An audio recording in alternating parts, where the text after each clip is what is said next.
வணக்கம் மக்களே. பிக் பாஸோட அடுத்த ப்ரோமோ ஏன்டா டேய், அப்ப நீங்க ஃபுல்லாவே கண்டென்ட்டே இல்ல, அதனாலதான் இத பண்றீங்க அப்படிதானே? ஃப்ரீ டாஸ்க்னு ஓரளவு மக்களுக்கே தெரிஞ்சு போச்சு.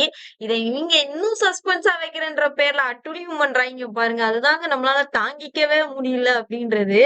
சோ சேனல் சைட்ல இருந்து என்னென்னலாமோ பண்ணணும் ட்ரை பண்ணி கடைசியா மக்கள்கிட்ட மொக்க வாங்குறதுதான் மிச்சம் அப்படின்றதா நம்மளால பார்க்க முடியும். ஓகே, இந்த ஒரு ப்ரோமோ என்ன? நாமினேஷன் ப்ராசஸ் முதல் ப்ரோமோ, அப்ப ரிசல்ட் ரெண்டாவது ப்ரோமோ, அப்ப உள்ள கண்டென்ட் ஜீரோ அப்படின்ற மாதிரிதான் அது வந்து நடந்துட்டு இருக்குன்னு சொல்லலாம். ஏன்னா எல்லாத்தையும் நீங்க ப்ரோமோலயே ரிலீஸ் பண்ணிட்டீங்கன்னா பிக் பாஸ் வீட்டுக்குள்ள இப்ப என்னதான் இருக்குது அப்படின்ற ஒரு பாயிண்ட் இருக்கு இல்லையா? மேபி நீங்க கிராசரி ஷாப்பிங் நடக்கும், கேப்டன்சி கிடையாதுன்ற ஒரு விஷயங்கள் இருக்குது.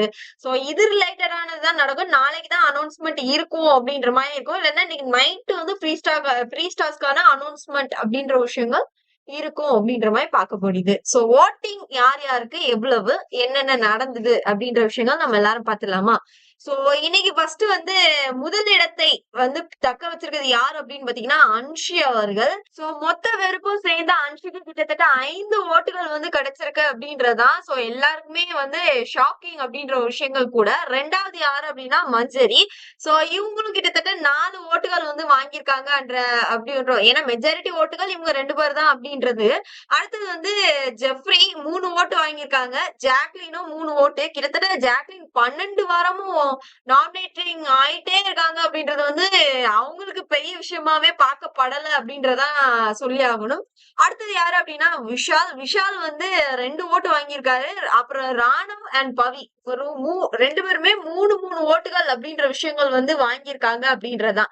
இப்போ இந்த ஓட்டிங் முடிஞ்சதுக்கு அப்புறமா இல்ல தப்பிச்சது யார் யாருன்றது நம்ம எல்லாருக்கும் தெரியும். முத்து, தீபக், அருண், சௌந்தர்யா அப்படின்றது. இப்ப நம்ம சௌந்தர்யா மேடம் இருக்காங்க இல்லையா, ஓவரா ஆணவத்துல ஒரு ஆட்டத்தை போடுறாங்க. அந்த பயங்கரமா ஸ்கோர் பண்றதுக்கு ட்ரை பண்றாங்க மேடம். ஏதோ கியூட்டா பண்றேன்ற பேர்ல மொக்க வாங்குறதே பொழப்பா வச்சுட்டு இருக்காங்க சௌந்தர்யா. சோ இப்போ முத்து என்ன சொல்றாரு, கொஞ்ச நேரம் கம்முனு சாத்திட்டு உட்காருங்க அப்படின்ற மாதிரி ஆணவத்துல ஆடும்போது ஆஃப் பண்ணி உட்கார வைக்கிறாருன்ற மொமெண்ட் தான். ஏன்னா இப்ப முத்துவோட வருத்தம் என்னன்னா நாமினேஷன்ல வரல. மேபி வந்துதான் மக்களோட சப்போர்ட்ஸ் எப்படி இருந்திருக்கும்ன்றத அவரால புரிஞ்சுருக்க முடியும். அவர் அந்த வெறுப்புல உட்கார்ந்துட்டு இருக்க, இந்த அம்மா முன்னாடி போய் நின்னு குத்தாட்டம் போட்டுக்கிட்டு இருந்தாவுன்னா அவர் கடுப்பாயிட்டாரு அப்படின்ற மொமெண்ட்.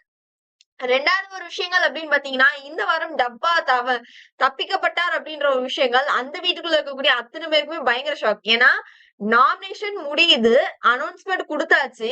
மத்த கண்டஸ்டன்ஸ் எல்லாருமே சொன்ன ஒரே வார்த்தை அருண் நீ எஸ்கேப்பா அப்படின்ற மாதிரி. ஏன்னா ஒரு வாரம் ஹைப்ல குதிச்சாரு, போன வாரம் ஒண்ணுமே பண்ணாம ஆஃப் ஆகி உட்கார்ந்துட்டாரு. அவரு ஃபுல்லாவே இந்த வாரம் தப்பிச்சுட்டாரு அப்படின்ற ஒரு ஷாக்கிங்ல தான் எல்லாரும் உட்கார்ந்துருக்காங்க. பிக் பாஸ் வீட்ல எனக்கு தெரிஞ்சு இந்த சீசனை ஒரு பிக் பாஸ் கேமா விளையாடுறது யாருன்னா அருண் மட்டும் தான். தந்திரமா என்னென்ன பண்ணணும், எப்படி பேசணும், மார்னிங் மிஸ்ஸிங் யாருன்னு கேட்கும்போது அவர் சொன்ன பதில்லயே உங்களுக்கு தெரிஞ்சுக்கும் அவர் எந்த அளவுக்கு ஒரு பிக் பாஸ் கேம் அவர் ஆடுறாரு அப்படின்றது. சோ அந்த ஒரு விஷயங்கள் தான் வந்து இந்த ப்ரோமோல நமக்கு காமிச்சிருக்காங்க அப்படின்னே சொல்லலாம். ஓவராக ஆடி செருப்படி வாங்குவதே சௌந்தர்யாவின் முழுகட்ட வேலையாக வைத்துள்ளார் அப்படின்றதான் இந்த ப்ரோமோ மூலமா நம்மளால பார்க்க முடியுது. லைவ்ல வேற வேற எந்த ஒரு விஷயமும் இன்னும் நடக்கல அப்படின்றதான். சோ இதை பத்தின உங்களோட கருத்துக்கள் என்ன அப்படின்றத கமெண்ட் செக்ஷன்ல கொடுத்துருங்க.